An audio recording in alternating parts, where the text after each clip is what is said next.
The rising inequality and growing political instability that we see today are the direct result of decades of bad economic theory. The last 5 decades of trickle-down economics haven't worked. But what's the alternative? Middle-out economics is the answer. Because the middle class is the source of growth, not its consequence. That's right.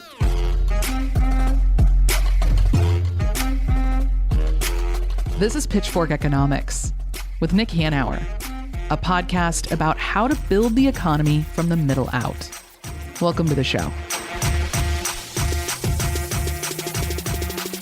Hey, Goldy. Guess what? Oh, it's Paul. You're not Nick. You're Paul. I am Paul. Yes. Sorry about that. I have a little gift for you, Goldy. We're getting up on the holiday season, and so I thought I would do something nice for you. The war on Christmas season. I am giving you the opportunity. You know, in the office, you are commonly regarded as the grump and the person who wallows in pessimism. And I am giving you the opportunity to wallow for almost a full episode of this podcast because we are getting into some subject matter that I think will appeal to your wallower self. I like to think of myself as a cockeyed pessimist, Paul. I know. So, I think obviously we cut you off sometimes when we talk about how bad politics are and the current state of the United States under Trump. And so I think it's important to address that the world is on fire. And I also think it's important to address solutions to that. And I think that today's guest sort of bridges that gap perfectly. I think that we will be able to talk about the condition of the world, and we'll also be able to talk about his very thoughtful and interesting ideas for how to solve those problems. I appreciate this opportunity, Paul, because, the problem with the podcast medium is that the listeners can't see the constant eye rolls that I get from Nick and others in response to my doom and gloom take on current events, which, by the way, all proved to be right. Today, Paul will be talking to Osita Nwanevu, a journalist and political writer whose work has appeared in The New Republic, The New Yorker, Slate, The New York Times, but most importantly, the point of this podcast, he is the author of the recent book, The Right of the People: Democracy and the Case for a New American Founding.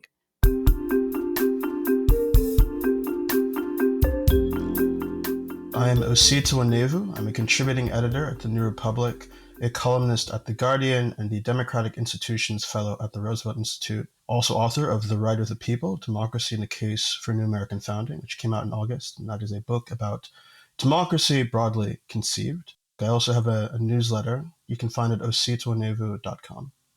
Great. And we'll provide links in the show notes to make it easier for our listeners to find you. I got to say, I saw your book, and democracy is a very depressing topic to me right now. Because I happen to be, I like to say that this is a two-party system in the U.S. We have the Democratic Party and the anti-Democratic Party. And the anti-Democratic Party has been winning. I guess we should start off by letting you just state the thesis of your book for us briefly. Sure thing. So I've been covering American politics for close to about 10 years now. I started in the 2016 election. And around 2020, 2021, it really occurred to me that so much of what I'd written about had democracy as a kind of latent subject. Obviously, Donald Trump comes in 2016 with an electoral college victory rather than a popular vote victory. The second time this century this has happened. The first time was in 2000. I was in second grade, actually, and I didn't really understand why people were so angry, what my parents were so mad about, but it was told to me that actually we had an election where somebody got more votes and the other person seems to have won. And I think I retained my basic sense of outrage and unfairness about that up through 2016. But obviously beyond that, we have the attempt to obviously overturn the 2020 election. We have the January 6th attack on the Capitol. And on top of that, I was covering the Democratic primary in 2020. I found myself having to say then, and when Biden eventually won, over and over again, yes, it seems like most voters want this on healthcare or immigration policy or gun policy or climate policy and so on. And Democrats now control Washington. But it's very, very unlikely that a lot of the policies people have put forward are going to pass absent some structural reform. And I found myself having, I guess, to describe that without explaining it fully. And I really wanted a chance somehow in writing to work through why that was. Why do we have a system where it seems like the things that many Americans want don't really stand a chance? Why do we have a system where presidents can get elected without most Americans voting for them? When Republicans are confronted with these challenges, the often heard refrain is, well, we're a republic and not a democracy. I wanted to sort of unpack that. What does it mean to be a democracy? What does it mean to be a republic? And so I came to this book. I really wanted to tackle democracy from first principles, to understand what it meant fundamentally, and to use the definitions I came up with to analyze our political system and economic system. And what the word democracy means fundamentally has changed over time. The founders mostly would not have considered themselves Democrats in the way of we think of it small d today. That's absolutely correct. And so the fourth chapter of the book is about the founding specifically and the lead up to the Constitution, the drafting of the Constitution, ratification. And one thing that is made abundantly clear in a lot of the research that I did, a lot of the writing from scholars like Michael Klarman, Sanford Levinson, and others, the founders considered themselves in opposition to democracy as many people, I think, casually understand it today. They did not really trust majorities of the public as good decision makers, the people who would be empowered by the institutions that they were setting up. They thought that democracy more specifically was a threat to property rights, and that this had been demonstrated by the efforts at passing populist reforms after the American Revolution. And so they set up a constitution that was Republican in character. It had distributed power, it had checks and balances, institutes rule of law, and all these kinds of things that we think are important. But they didn't see that system as a democratically responsive system. And the institutions that they built, argue in the book, are still retaining that function today. I mean, we've improved the system in many respects. Obviously, we expanded the range of people who can vote and participate in the political process. You have things like the direct election of senators and so on. But I think the fundamentally anti-democratic character of the Constitution still persists today and is an obstacle to passing many of the reforms I think would improve the country. You make a distinction between political democracy and economic democracy, or at least you describe them differently. And I was wondering if you could unpack that a little bit, since this is an economics podcast. Oh, Paul, staying to our theme. Yeah. Well, I mean, I think that the central argument in the book is actually that these realms are intimately connected. It is very difficult to cleave apart the political from the economic. They are intertwined in ways that I think we don't address or take seriously at our own peril. So I think that the way to sort of get to why I believe that is to sort of think through what the definition of democracy I'm offering is. Democracy, as best as I can tell, and I think this is the simplest definition I could come up with, is a system in which the governed govern. The people who are themselves subject to governance are the ones who are doing governing. Governance is not something that's transferred over to some king. It's not some class of elites' responsibility. People who are governed are the ones governing themselves. Or in Lincoln's construction, government of, by, and for the people. And I worked through, in the first chapter of the book, different ways you can tell whether the system is democratic. I use those characteristics to assess our political system and come to the conclusion that we're not really a political democracy. But one of the other things the book does is sort of tries to open the reader's mind. So all the places in which we are actually governed. Is it just something that happens in Washington, D.C., or state capitals, or City Hall, or are we governed in other parts of our lives? And I think it's hard to argue that there are other places in our lives where we're actually subject to control in ways that are actually more direct and immediate and intimate than political control. And I think the most significant of those realms is work. We go to work, spend about a third of our lives there. Decisions that are made at the top of corporations affect the way we conduct ourselves at work, increasingly affect our private lives. But we don't really have a real democratic say in what happens at work on that basis. Somebody who works at Starbucks, for instance, and I think this is just, they can participate in the political system and have their voice heard in what our foreign policy should be with respect to Russia or China or Iran. But there's no place in their life where they can say, this is how I think Starbucks ought to be run, except through a political system that is dominated by their bosses at Starbucks. It is a democratic question to me. It's something that democratic theorists have thought some about, but not with, I think, a whole kind of robust seriousness or the kinds of attention and focus that they give to the political system. There are exceptions to this. So Elizabeth Anderson at the University of Michigan wrote this wonderful book called Private Government several years ago that gets at a lot of these issues, the ways that workers are more and more being subject to levels of coercion and surveillance that we should see as functionally authoritarian. So for those reasons alone, I think there's a kind of principled reason to take seriously the idea of democratizing the economy and bringing democratic rights into the workplace. But even beyond the kind of abstract ideal, the political equality that stems from the lack of power, authority, control, bargaining power workers have in the economy obviously has implications for the function of political democracy. It has implications when it comes to lobbying, campaign finance. Who gets to influence the political system? Well, it's people at the top of the economy, and people who are at the top of the economy because they have these structures of the economy that give them more wealth and power than ordinary people.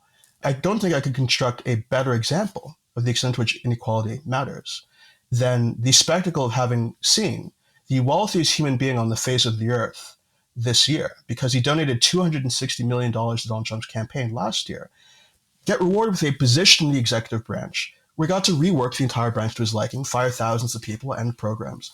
This is now a very kind of serious, unavoidable issue. It's a threat to the stability of our existing system, let alone the prospect of becoming a more democratic society in the future.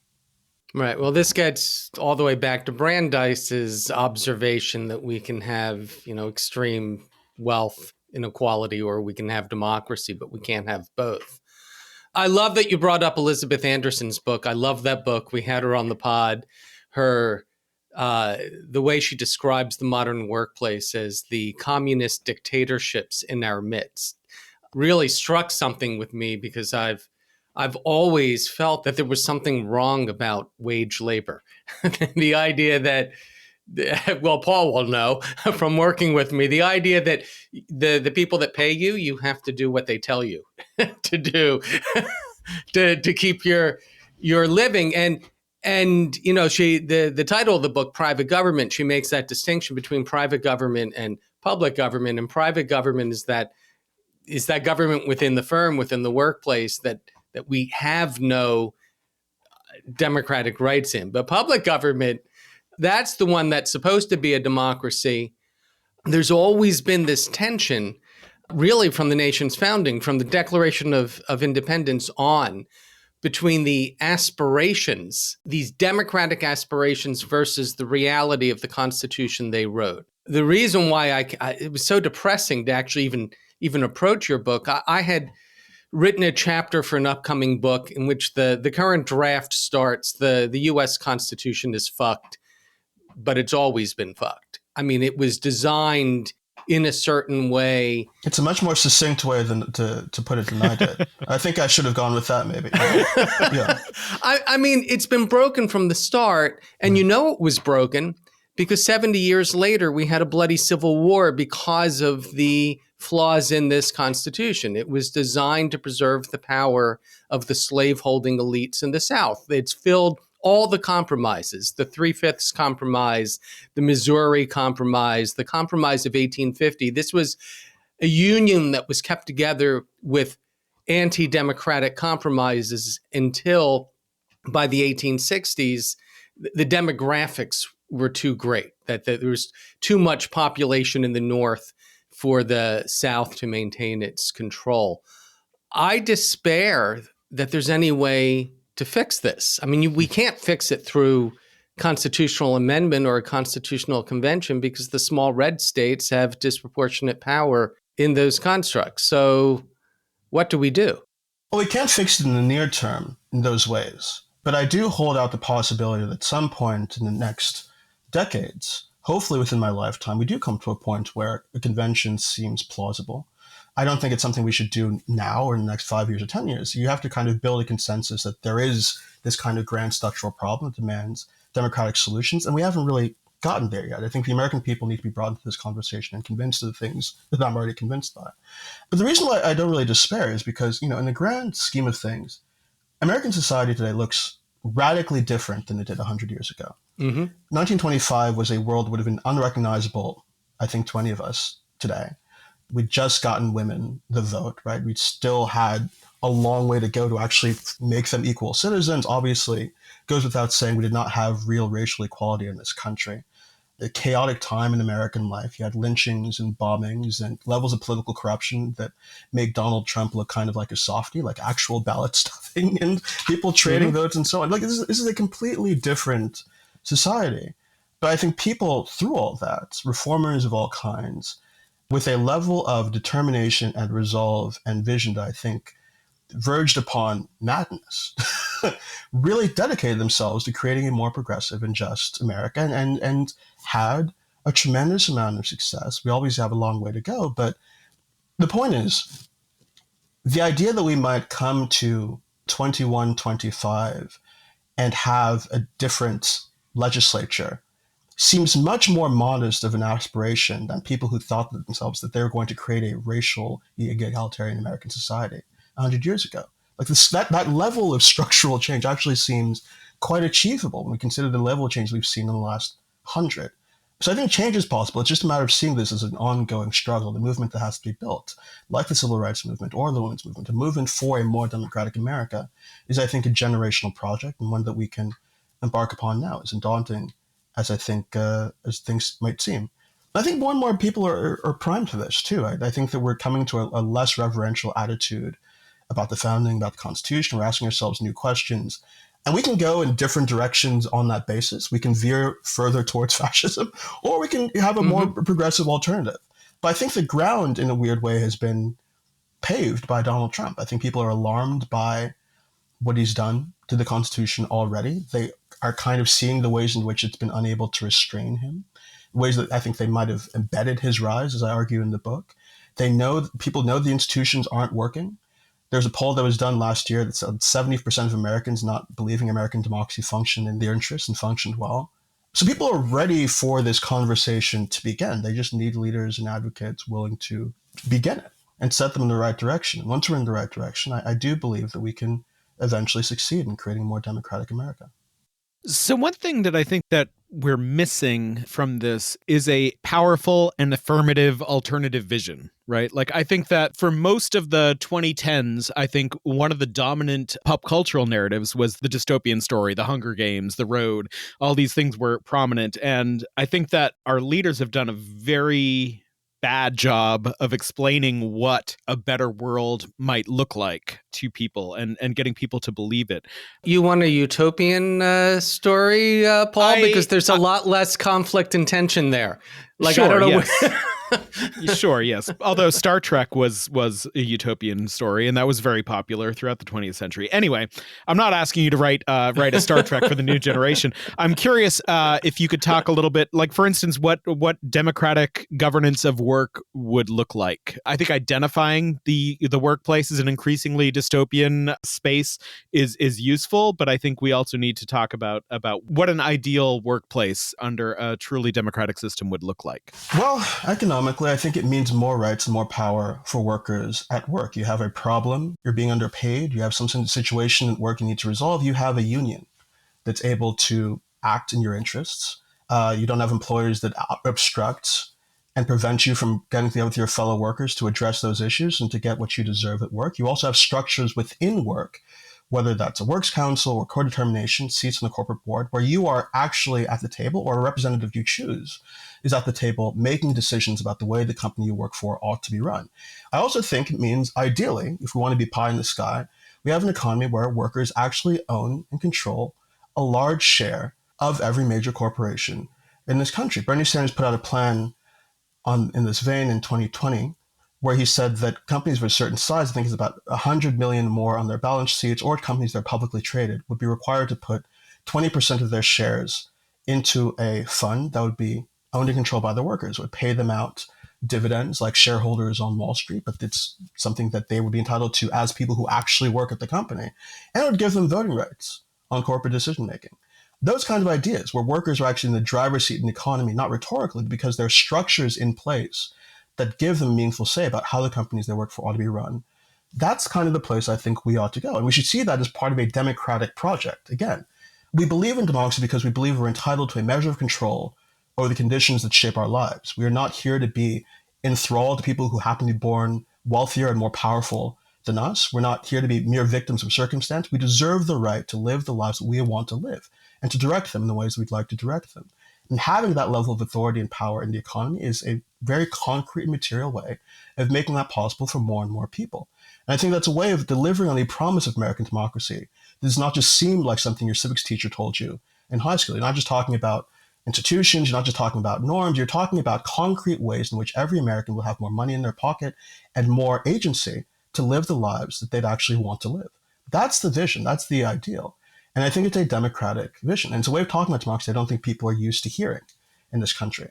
So that's the economic piece. We could talk, for a long time about the political piece and the extent to which we're now in an authoritarian situation. We need a constitutional order that doesn't abet the rise of people like Donald Trump, that gives people more actual agency over politics and real equal say in the way American society should function there too.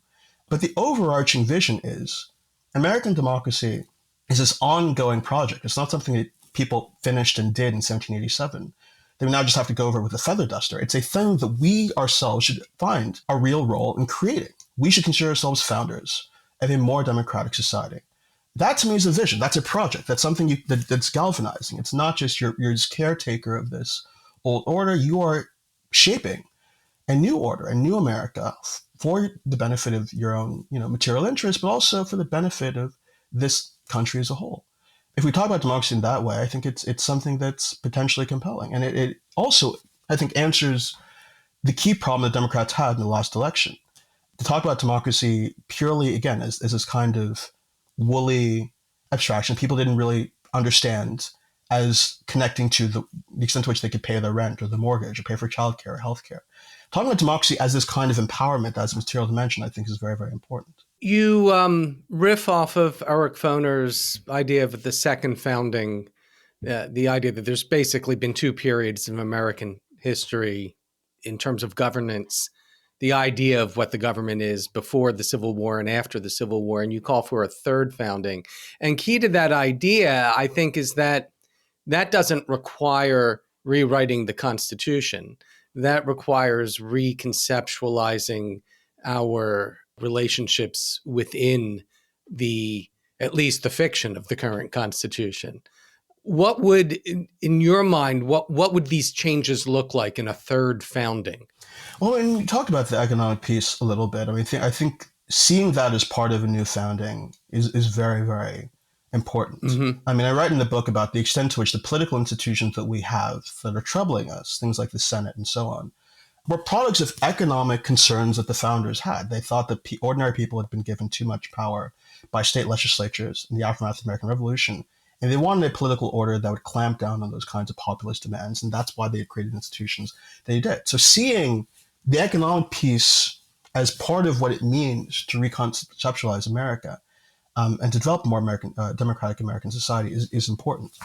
But on the political side, I think that we've gotten as far as we can with political reform. And we've gotten pretty far. Again, we've expanded rights, we've democratized the system in certain ways. We've gone about as far as we can on that trajectory without addressing the fundamental design of the U.S. Senate. There are all kinds of things I talk about in the book, the judiciary, the electoral college, the districting battles that we're having now and so on. But the Senate is, I think, the main and major obstacle here. The idea that we have equal representation of every state, regardless of population, distorts policymaking in all kinds of ways, and is truly inegalitarian. The fact that somebody in Wyoming, a state with fewer than 600,000 people, has the same number of senators as somebody in California, a state would be, on its own, one of the largest countries in the world, is one of the largest economies in the world. And that means functionally that somebody in Wyoming has about 67 times representation somebody in California does in the Senate. We're told in school that this is balanced out by the House, but it's not really. The Senate shapes the judiciary, it shapes the executive branch. You do need both houses to pass legislation, and so those distortions really reverberate throughout the policymaking process at all levels. I don't think we can go on like this. The population dynamics are only making those inequities worse and worse with time. And so having a differently designed Congress is, I think, part of what I'm really, really advocating for here. But there are all kinds of political reforms. It's hard to kind of talk about them succinctly. But I think that's one that I'd focus on. Obviously, fixing the Senate and the Electoral College, but that is politically impossible because there's no way that those democratically elected senators in those small red states are going to give up the outsized power that those small red states have. You'll never get a constitutional amendment that can fix the Senate. And I suppose, you talk about years in the future, maybe a convention, but I mean, obviously, if we went to a convention now, the result would be disastrous. Yeah. Yeah. Like, I don't really see a reason to say never. It's like somebody in, 1890, whatever, saying, well, we'll never have a vote for African Americans that's equally forced in the South. We'll never have equal rights for, we can play this game forever. Right. Like, there's a capacity, I think, to really move to a different system. Now, I talk about things we can do in the interim before this kind of long horizon to improve the situation. People have already been talking about adding states. People have explored ways you could maybe disempower the Senate, make it more like a House of Lords. As far as the Electoral College is concerned, there's a very viable path to changing that without a constitutional amendment. I talk about the National Popular Vote Interstate Compact, where states can decide on their own to give their electoral votes to the winner of the national popular vote. And if a number of states with a total of 270 votes does this, you've functionally done this end run around the Electoral College. We're at about 200, I believe, in 9 electoral votes that have already been dedicated to this process. The last states are a slog, but it's doable. I think there are things that we can do here without resigning ourselves to a kind of despair. The point is, and I think the project is, the American people have not been told that these things need to happen. Even the Democratic Party, which is pro-democracy, obviously standing against Trump's authoritarianism, has not been very vocal about the need to implement a lot of these reforms. You had a reform push that did not succeed under the Biden administration, things like the For the People Act and so on, which are pretty modest, but they were defeated by internal divisions within the Democratic Party. So there has to be a kind of movement here to actually put this at the center of the political agenda, and to also to convince a lot of the people in the progressive movement right now that whether your priority is healthcare or abortion rights, or climate policy, or immigration, or gun control, none of those things actually have a chance of happening and sustaining themselves if they do happen without these reforms happening first. All of that, I think, is not really within the center of political discourse right now, and I wrote the book partially to provoke that change. But, absent a sense that this has to happen, absent a kind of blueprint or a set of policies that we might pursue, yeah, you're right. Nothing's going to change, and we're going to have a Senate that, will be the way it is for the rest of time. We have to actually do the work of convincing people and bring them along with this agenda first before we throw up our hands and say it can't happen. What would you think of the idea of reimagining the power relationship between the federal government and the states? You mentioned that California is essentially a nation-sized state. It's the 4th largest economy. You throw the entire West Coast together, throw Washington and Oregon in there, and you've got the 3rd largest economy in the world. You see states defying the federal government all the time, whether it be with recreational marijuana or the way southern states have basically defied court orders for years on redistricting and voting rights. It's just the old, you've made your ruling, now go enforce it. And you see the Trump administration now trying to use physical force to impose its will on these states. But outside of an actual military occupation, they don't really have the policing power to do that. So I see there's a lot of a space there for states and confederations for one of through the use of state compacts and interstate agreements and uniform legislation, et cetera, to kind of work together to provide the things for their own people that the federal government is no longer willing or able to provide for the American people as a whole. Have you thought about that as a short-term solution to the current crisis? I have, and I've actually been of two minds on federalism in general. I mean, I think for a long time, let's say pre-2020, I really, really thought the amount of power that states had within the American system was kind of dumb. I didn't think it could be justified. Why is it the case that we don't let the federal government do X, Y, and Z, and that this has been distributed to the states? And then COVID happened, and it became very obvious to me immediately that if Donald Trump had the sole power to set healthcare, public health policy at that time, and states didn't have the capacity to pursue COVID relief in their own ways and respond to the situation in their own ways, would have been much worse off. And so that's kind of tension and difficulty you have to work through.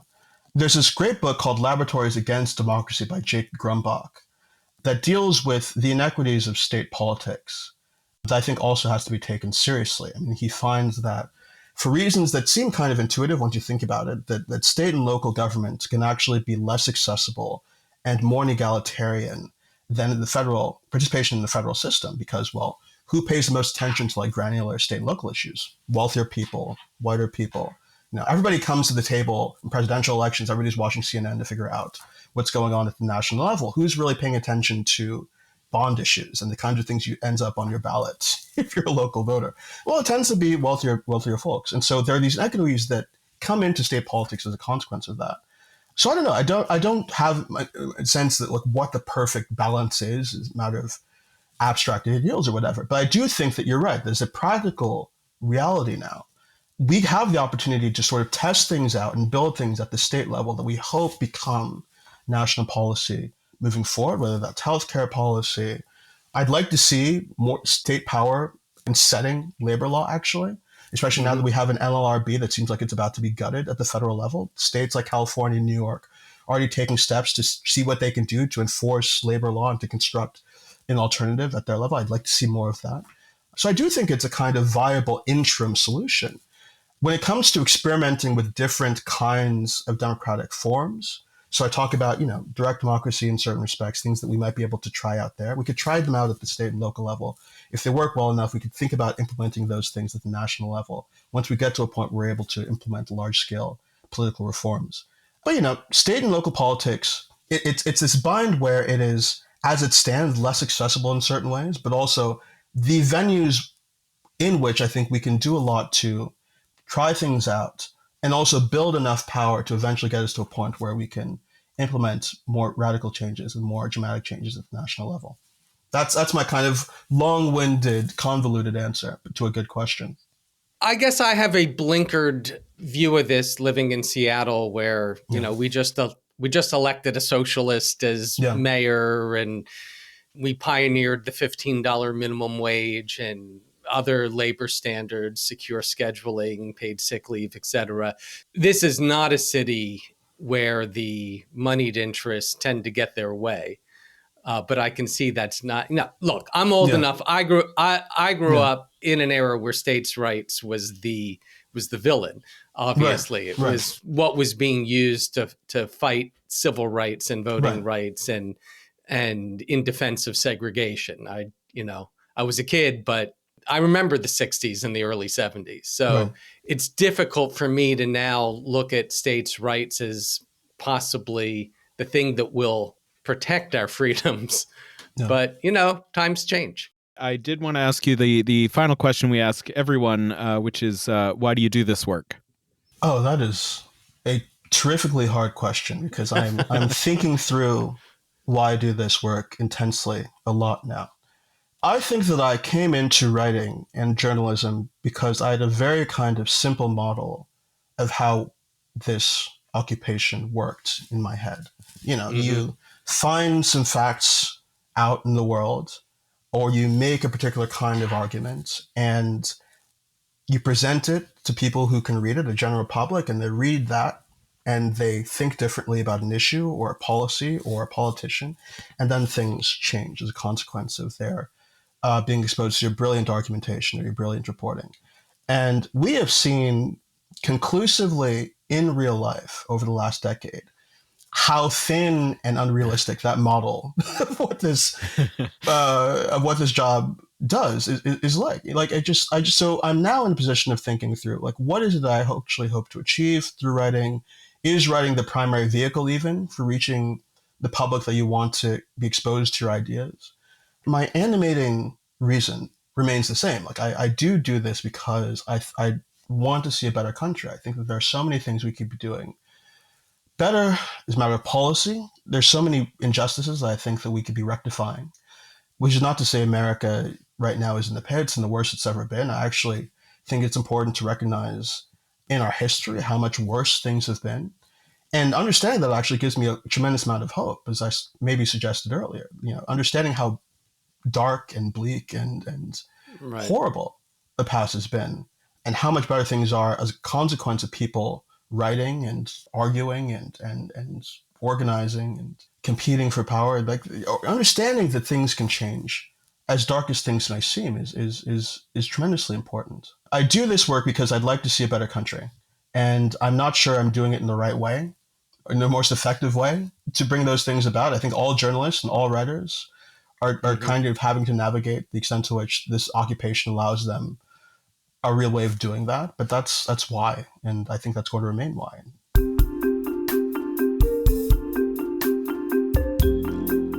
We just had a great conversation with Osita, Paul, about democracy, what's wrong with it, how to fix it, why it's important. But of course, this is an economics podcast. It's Pitchfork economics, not Pitchfork politics.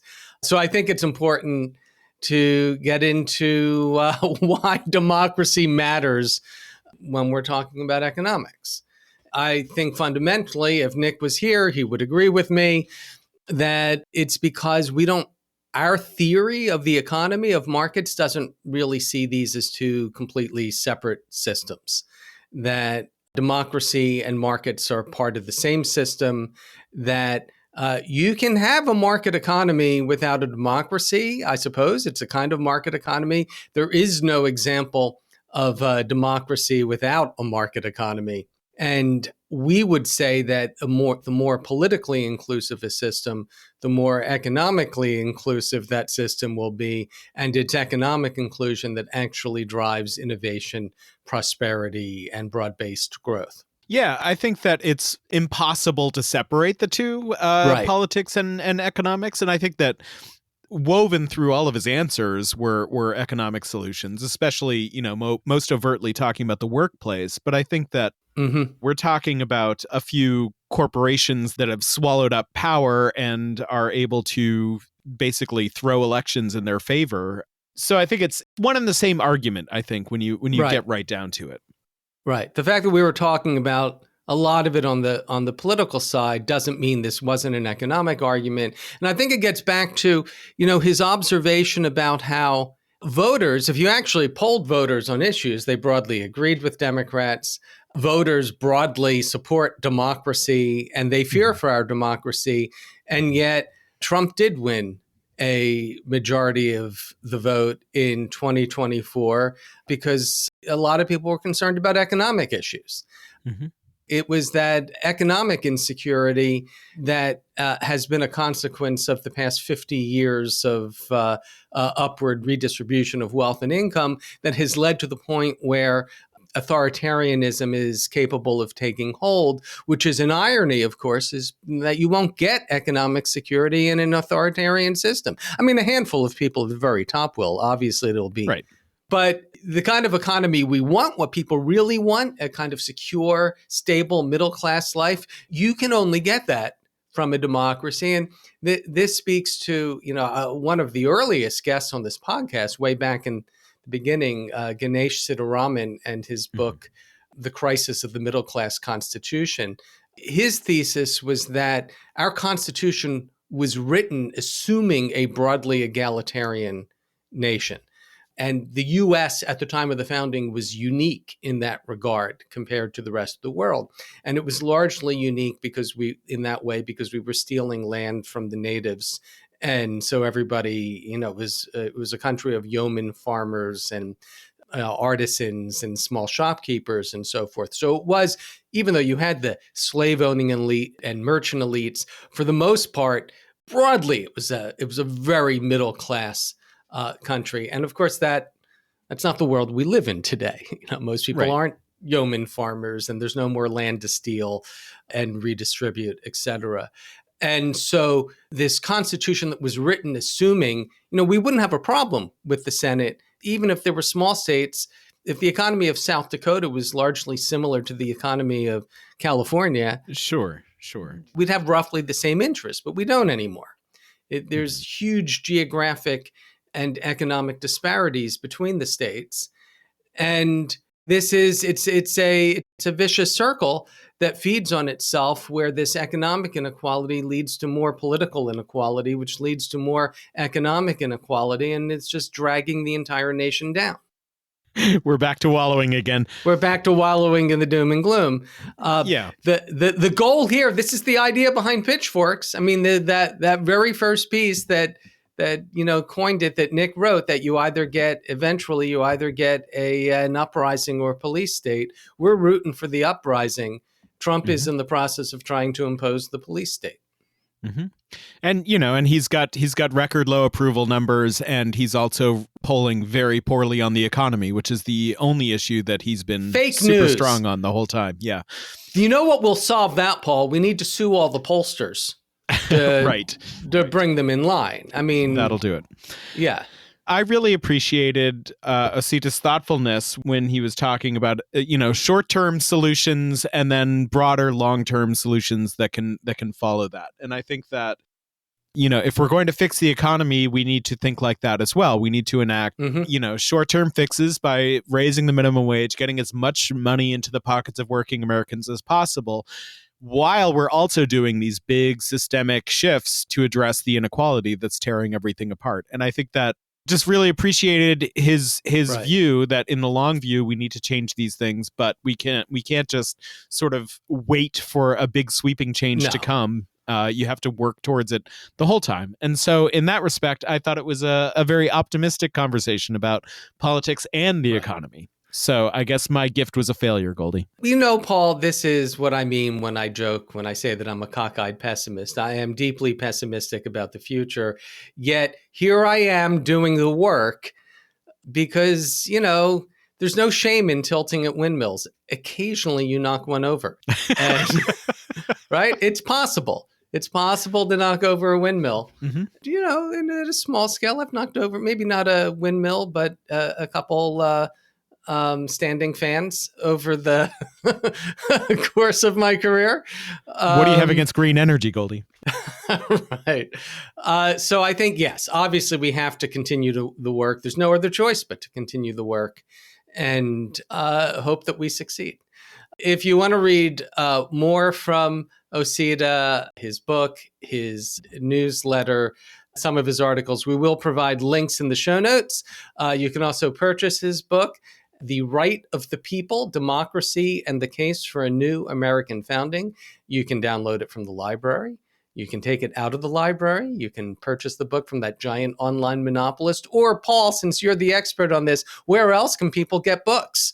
Bookshop.org or at their friendly neighborhood independent bookstore.